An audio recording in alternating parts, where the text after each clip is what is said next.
Hello, my name is Kurt Gibson, and I'm the Associate Executive Director at the Illinois High School Association in Bloomington, Illinois. And I'd like to thank the WIU chapter of the National Residence Hall Honorary for asking me to participate in this video series on leadership. I currently am in my 19th year of employment at the IHSA. And prior to coming to the IHSA, I had the opportunity to work in a number of school districts in Illinois, serving as a teacher, coach, a high school athletic director, a middle school principal, and a high school principal before moving to Bloomington to begin my career with IHSA.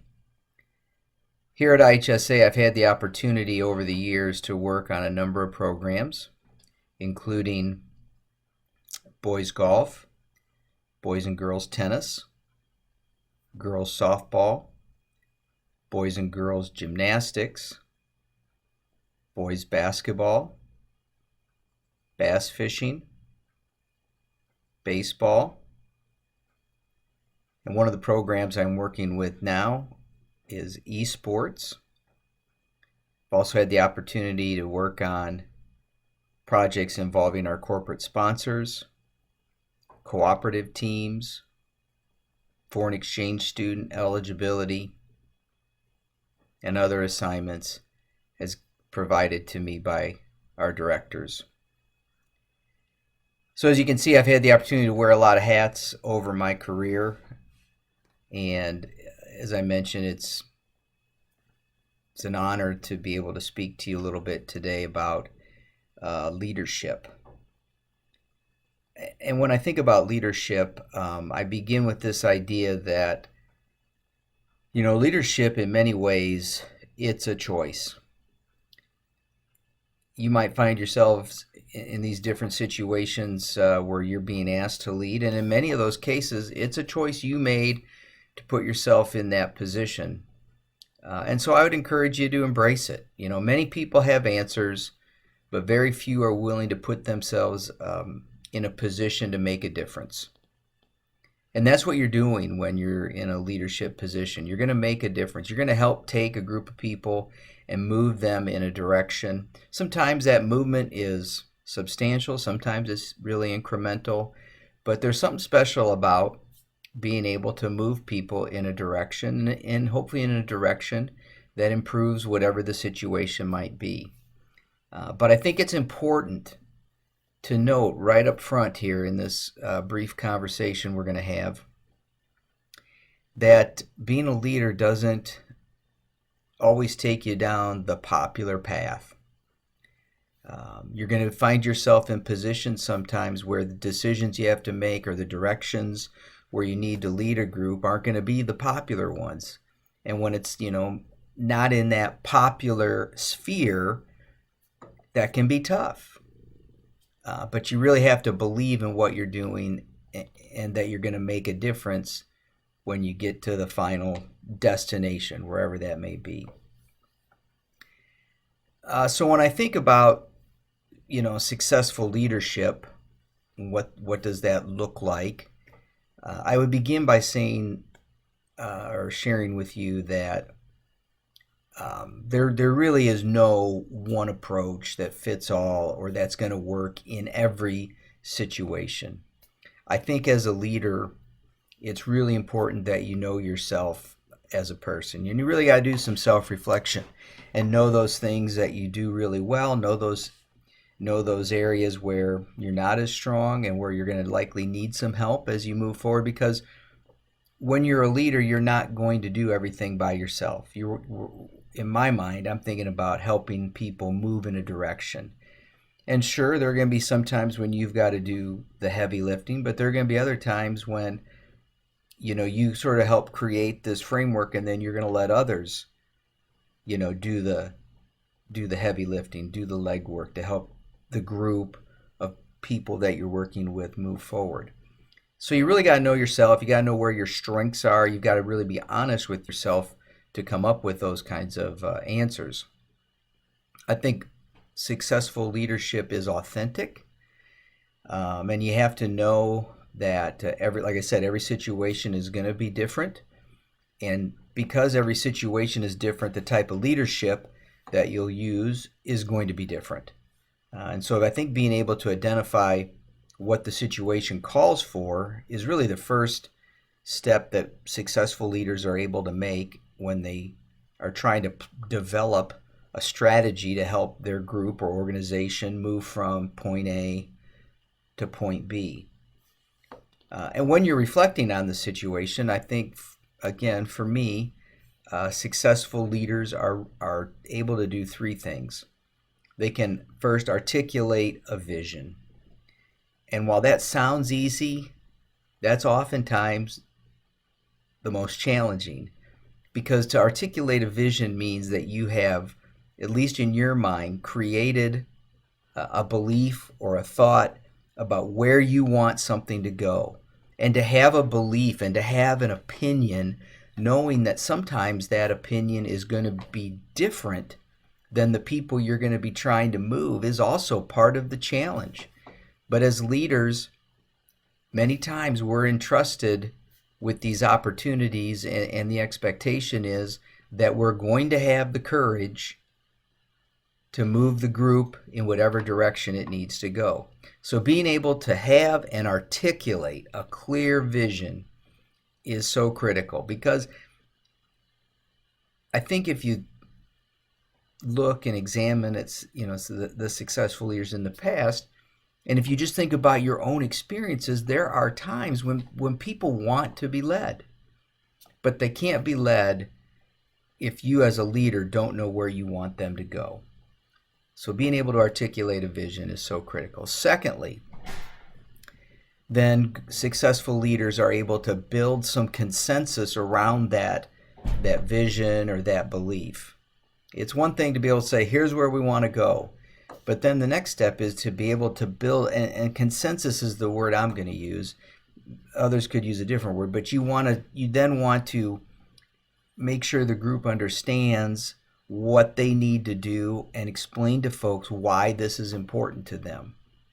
My experiences have been those times when I've been able to share with people, this is why we're going to move in this direction. This is why this is important to you. This is how you're going to benefit from us moving in this direction. It's a lot easier to have buy-in from those that you need to help you along the way. The times when I've had challenges would be those times when the opposites happened, that I haven't communicated clearly to folks about the importance of why this is necessary and why this will be beneficial. So being able to articulate a vision, being able to build a sense of belief or consensus around that vision would be the second thing that successful leaders do. And then I think the third thing sort of builds off the first two. As a leader, you need to be able to envision the path that your group's going to take in order to get to that outcome. You can't just say, okay, here's an idea. I sort of like it. Everybody buy in. Okay, now what? You need to be able to understand where the path is and what you need to do to stay on that path to help you reach your desired goal. A lot of times that comes with experience, but it involves being able to identify what the hurdles could be, what the challenges are, who are the people down the road that we've got to get final approval from, who are going to be the naysayers, how do we overcome that? So being able to develop the path and then keep people on the path is the third thing that I find that successful leaders are able to do. So I mentioned a little bit ago some challenging situations that I've encountered, and I've encountered a lot of those challenges. But I think, as I've sort of alluded to, just sort of speaking around it, one of the things that is always a challenge for leaders is you need to be able to have this ability to manage people. Those could be people who might have an opposing view to yours. It could be people, if you're a young leader and you get thrust into a situation where you're in charge of a group, You might have people that are older than you and have more seniority in the organization. And that can be a challenge because oftentimes they might be a little skeptical in terms of, thinking, do you have the knowledge and the ability to help me, this older, more established person? And you might also find there are times when there are people who are in your peer group who are maybe jealous of the fact that you're getting to be the leader in a particular situation. So being able to manage people is really critical and one of the challenges you've got to overcome. I think you'll find that if you try to reach out to folks and find out what they're thinking, find out what their expectations of you are, that's going to be a lot better for you in the long run in terms of building this trust and overcoming that challenge of managing people than if you just expect them to come to you because you're the leader.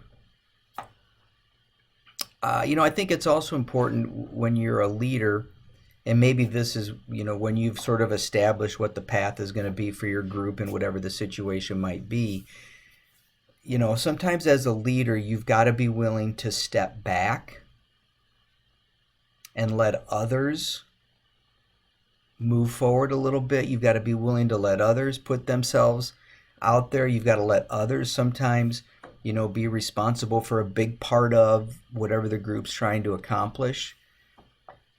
There are times in your lives, when you sort of advanced up the ladder within your major or your college or maybe a fraternity or sorority or maybe a job, when the boss allowed you to sort of step out and establish yourself within that organization. You've got to, as a leader, you've got to be willing to let others do that as well. You can't always make it about you. You've got to make it about the group. And that means sometimes when you let others try to spread their wings, if you will, you have to understand that they're going to struggle. They might even fail. And as the leader of that group, you've got to be willing to pick those people up, help them along the way, maybe coach them up a little bit about where things dropped and what you can do to help them be more successful the next time. Another challenge of leadership is, I think you have to understand, you have to realize that there are people following you. You may not realize it, but they're paying attention to the things you do. They're paying attention to the example you're setting. And so when you're in a position of leadership, you're really never off the clock in many respects. And so you have to be a little bit cognizant of that. And you've got to be willing to be comfortable in your own skin.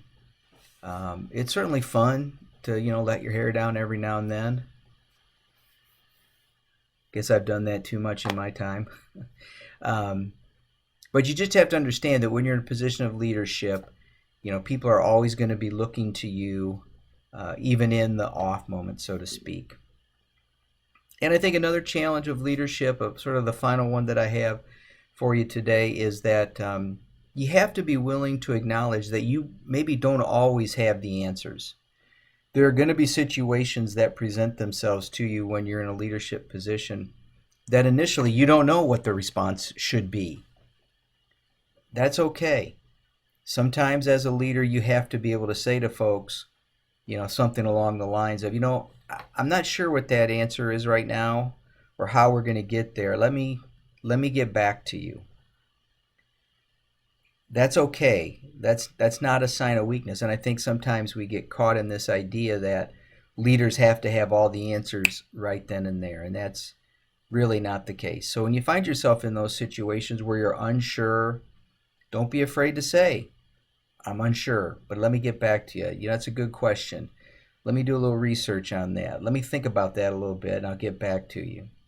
So don't let those kinds of moments cast any or throw any fear into you. And so as I begin to wrap up this short talk on leadership, I'll just share a few other pieces of advice that I think, could be helpful to you. And I think And I'll tell you the first piece of advice that I'll share with you is that as you go through your career, you're going to be exposed to a lot of different ideas, a lot of different strategies, a lot of different, company slogans and mottos and this and that. And, I think it's really incumbent upon us as people to process everything that you get exposed to and decide what might work for you and what might not. Every time I go to a conference, I'm always trying to learn something new, and you're going to be in situations like that as well. That doesn't mean everything I'm going to be exposed to, I'm going to come away with and say, boy, I'm going to apply that in my life. But you should always try to find something. So that's the first thing I'd share. Another little tip I'd offer is that, and this is really hard for a lot of people, but you need to be patient. Becoming a leader isn't something that's going to happen overnight. And because I think what your probable end goal is, you want to be not just a leader, you want to be a successful leader. Well, that takes time. And you need to be patient. You need to stay the course. And you just need to understand that there are going to be these moments of exhilaration because you handled that situation well. And there are going to be tough moments when it didn't go as planned. And sometimes it doesn't go as planned and you're not responsible for it, but because you're the leader, you've got to accept that criticism, let's say. You always have to remember the wind blows higher at the top of the mountain. And when you're in a leadership position for any kind of organization or group, you're going to be the one who, oftentimes will receive the credit. What you do with that when you get it, hopefully you're going to spread some of that around, let people know that, hey, this just wasn't me.